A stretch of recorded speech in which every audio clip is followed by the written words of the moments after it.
ప్రయత్నం చేద్దాం. మొదటగా మేషరాశి వారికి ఏ విధంగా ఉందండి? తప్ప మేషరాశి వారికి విశేషమైన యోగదాయకమైన రోజులుగా భావించవచ్చమ్మా.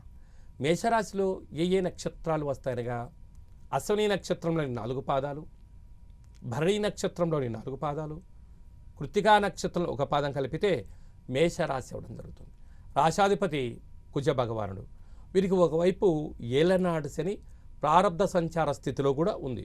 తృతీయ స్థానంలో దేవగురు బృహస్పతి సంచారం చేయడము, పంచమ స్థానంలో కేతు సంచార స్థితి జరగడం వలన నూతనమైన విద్య, ఉద్యోగ, వ్యాపార, రాజకీయ సేవా రంగాల్లో ఉండబడిన వారికి ఇది సువర్ణపు రోజులుగా కూడా భావించగలగాలి.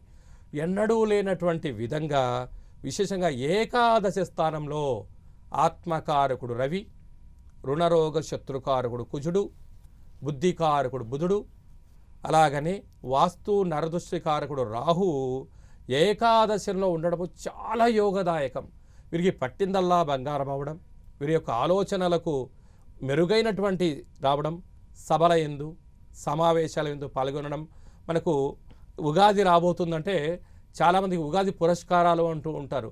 అంటే మేషరాశి వారికి అలాంటి అంటే ఏడాది పొడవునా వీరు కష్టపడి చేసినందుకు కొందరి సంస్థల వారు, కొందరు వ్యక్తులను గమనించి వీరికి ఉగాది పురస్కారాలు ఇవ్వడం, రాజ సన్మానాలు, గజమాలలతో సత్కరించబడేటువంటి యోగదాయకమైనటువంటి సువర్ణపు కాలంగా మేషరాశి వారికి భావించవచ్చు.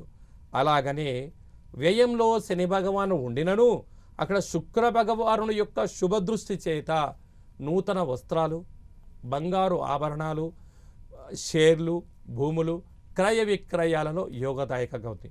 కాకపోతే తొందరపాటు నిర్ణయాలకు ఇది సరైన సమయం కాదు. ఇటు గ్రహణం రోజున, అష్టమి తిథి యందున మౌనము, ధ్యానము, ఏకాగ్రతగా ఉండి తీరాలి.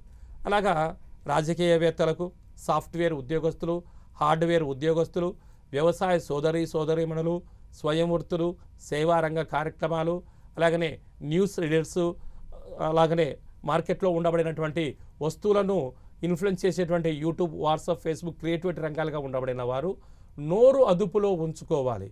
ఎందుకనగా ఎంత తక్కువగా మాట్లాడితే వీరికి అంత యోగదాయకం అని చెప్పి గమనించాలి.